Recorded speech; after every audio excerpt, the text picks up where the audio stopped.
What are the 9 top selling costs when selling your home? Stay tuned. Hey everybody, this is Alyson Wahl with Live South Denver. This channel covers all things real estate. If you like what you see here, subscribe now and hit that bell icon so you don't miss out on next week's videos. Thinking about selling your home and trying to figure out how much money you'd make off the sale? What are the costs of selling a home anyway? Let's go through the 9 most common costs of selling a home.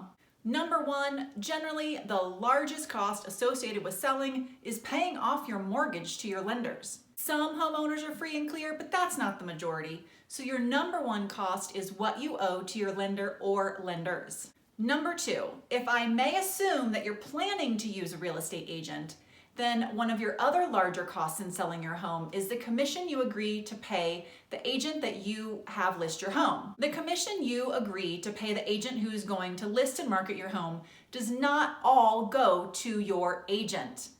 I don't often get a lot of questions about commission, where it goes, how it works, but just know that your listing agent gets part, the agent who brings the buyer gets part, and they also do not keep all of that commission. It goes to their business, it goes to their brokerages, it goes to taxes. They really are not just getting rich off selling your home. Okay, what other costs of selling are there? Number 3, inspection, repairs, or concessions. Now, it's a very rare home that gets under contract and doesn't see a request from the buyers for some kind of repair or concessions after the inspection. How much that might be for your home, I really couldn't tell you. But if you'd like to have some idea, one thing that you could do is have a pre-sale home inspection.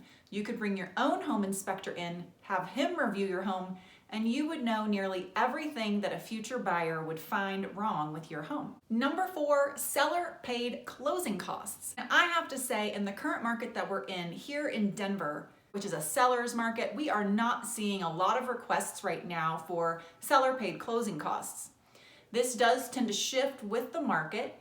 When I do see this request, or when I make it for a client who's a buyer, what we'll often see is that the buyer elevates the offer and then compensates with a concession for closing costs.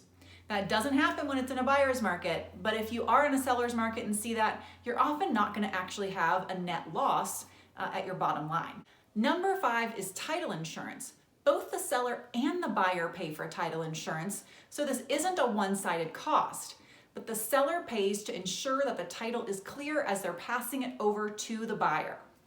The cost for title insurance varies based on the sales price of the home. Cost number 6 would be any liens you have against your property. Now, we really don't see this that often, but it does occur. It could be something you don't even know about. Maybe you have an overdue water bill, but then you caught up. It could be something with your HOA. You could have a $25 fee from years ago that you didn't pay. So there are small things that come up that have to be paid off, so that your title is free and clear to pass along to the buyer. Cost number 7 is taxes. Here in Colorado, we pay our taxes in arrears, so that means that for you as the seller, you're going to pay a prorated amount of taxes to the buyer for the amount of time you lived in the home during that year. Number 8, HOA transfer fees or status letters. Now, not everyone lives in an HOA, so this may not even apply to you. But for those who do, there are some fairly substantial fees related to the transfer of the HOA from the seller to the buyer and what's called a status letter that is necessary for part of the transaction. How these fees get parsed out here in Colorado is very transaction dependent. Number 9 is the final water bill. Here in Colorado, the final water bill is paid by the title company through the transaction to ensure that no lien is formed against the title. All right, now you know the cost of selling a home, but do you know your home's real market value? Going with some price that the house down the street sold for just won't work. Half the time, that number isn't even accurate. It would be totally normal for a neighbor to say, my house sold for $600,000. But in reality, it sold for $589,000. Maybe they were rounding, maybe they were stretching. Either way, it doesn't help you. So if you'd like to find out how much your home is really worth because you're thinking about selling in the next 6 months or so, give me a call, shoot me a text, send me an email, and I will give you a free, yet no obligation home value analysis. You should know how much you could walk away from the table with. How much is your house really worth? Need more home selling insights? I've got you covered with these. See you next week.